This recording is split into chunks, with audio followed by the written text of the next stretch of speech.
as you may know, Grace and I, and Scott, but Scott is in Spain right now. Visiting family. Visiting family, yes. We all just kind of wrapped up almost 2 weeks traveling Bosnia-Herzegovina. It was a very tired but very fulfilling trip.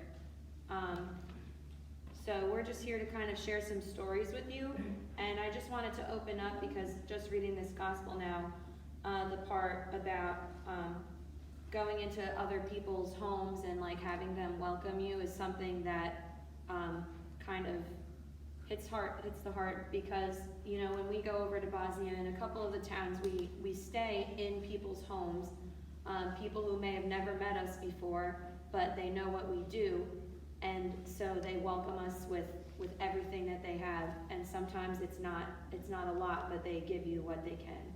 And so just that message kind of like sums up everything, and that like, you know, these people don't know us and they know that we want to make their country better, and they're so thankful for everything that we do that they give up whatever they have to make us feel welcome, even if it's just for one night or a couple of nights. So that's definitely something that's super important. Do you have any stories to share? Oh, I guess I'll help you like transfer into this. Some ideas that I had from reading the lessons are, in the first lesson, it kind of talks about the comforting embrace of a mother, and comforting is definitely something that you want and need on this trip, because you hear so many stories from people that, you know, might not sit right with you when you first hear it. And one of those times for me personally was in Srebrenica. It's a town in Republic Srpska, and during the war, over 8,000 men and boys were killed there. Muslim boys and men were killed there. And this organization in Srebrenica is for widowed mothers, so mothers and daughters who lost their entire male families in the war, some of them still looking for their family members. They have so much love and forgiveness. You know, we were telling the kids how, imagine what it would be like if you lost everything. You would be angry and you would be sad, but these people have kind of come over that feeling and just want justice, and they just want peace in their country again. So that's something, it's a time when you really need comforting, because you don't know how to hear that story and not cry. So yeah, the embrace and comfort is super important when you're going on this trip. I don't know if you have a time that you'd like to share about comforting. Well, I did about the house thing, but then No, but you could share. Go ahead. So with people welcoming you into their homes, it's a little bit weird because you're just walking into somebody's house and then you're living there and taking up space that's like theirs. So it's a little bit weird, but they do what they can to make you feel welcome. I know in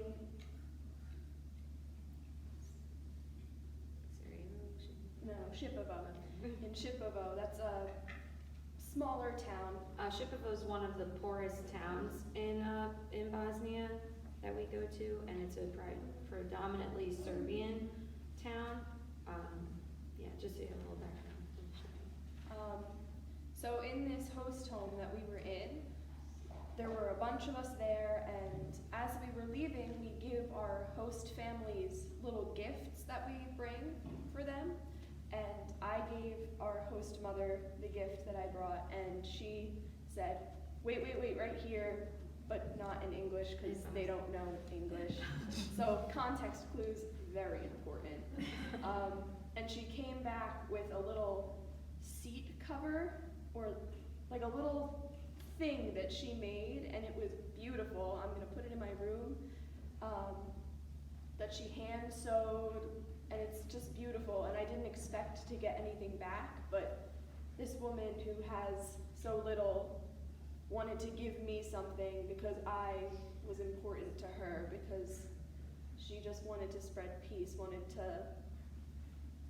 I don't even know how to explain it. It's just amazing. So there's that. And I was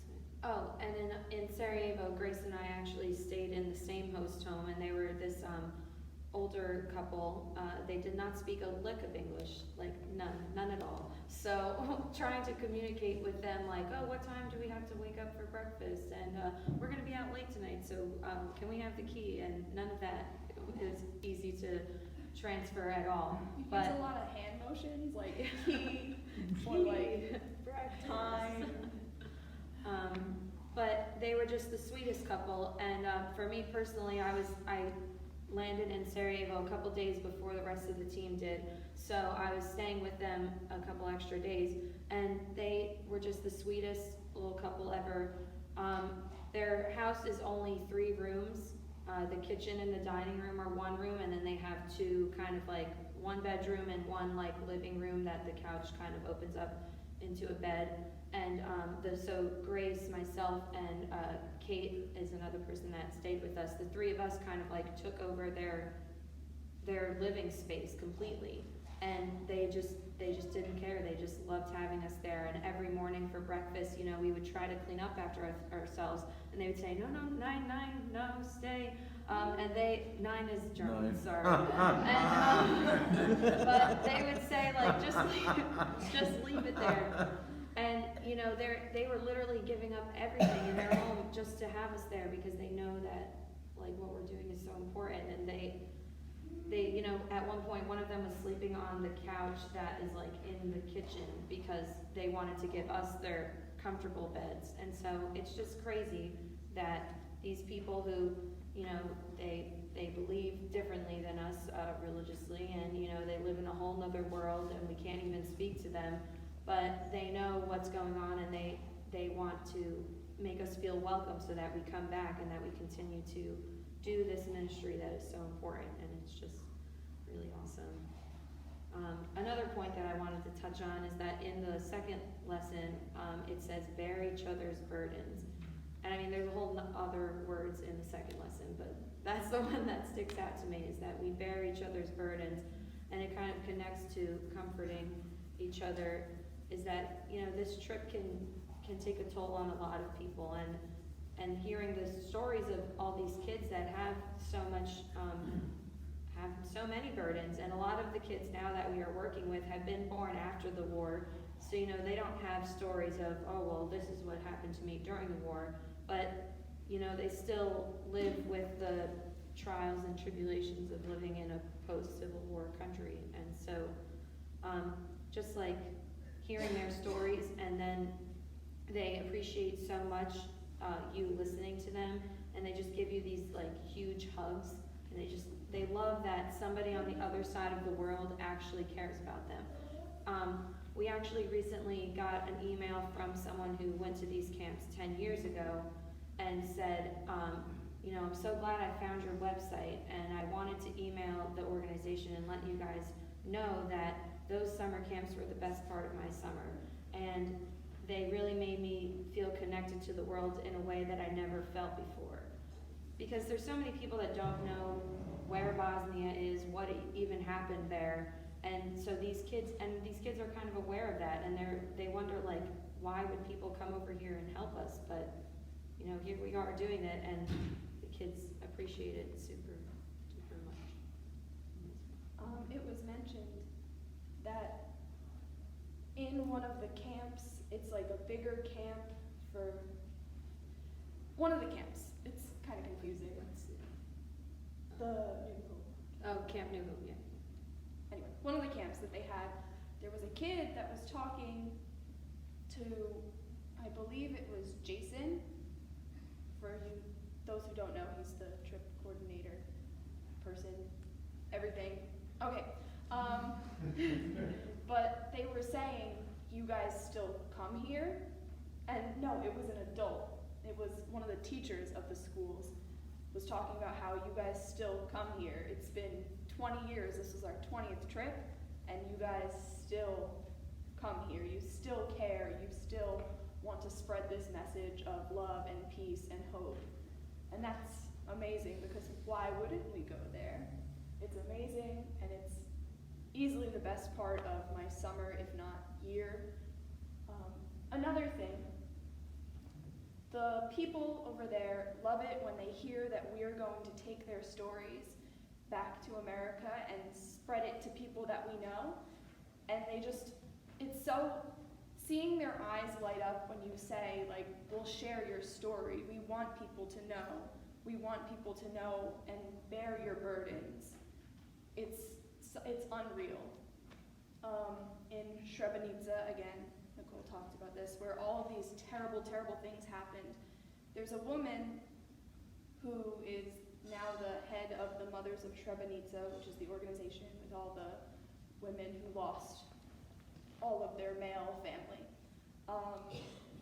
She tells her story to us every year about how she lost her son and her husband and all of that really, really difficult stuff to talk about. And it's so difficult to talk about, but she knows the importance of sharing it with us. And every year we promise we're going to share her story when we get back. And she's just so grateful for that. She cried at this most recent trip at the end. One of our team members said, I promise we will share your story, and she got really teary-eyed, and it was just amazing. I don't know how else to really explain it. Yeah. And in the gospel today, it's talking about Jesus is literally sending out people to not do this, but share peace. And it says that we're trying to share God's love. And even though we don't go over there to Christianize people, we go over there and spread God's love, and we show that there's people that we love them, and that there's people that love them and care about them. And that's I think that's what Jesus would do, right? WWJD, is that what people say?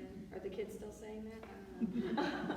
But that's what Jesus would do. He would go into this broken world and show them that, there is someone that loves you, and there is someone that cares about you. And, even if you don't believe that it's Christ, if you have a different God, or, it's love. It's the love that matters. And so, and it's really amazing when we're able to have conversations with people over there who do have different beliefs, and we can talk about these things in a respectful way, and understanding why do you believe that, and what are your practices, and being able to share those things with people. And it means so much to them for someone to hear them and care about what they have to say about something and not be killed for it.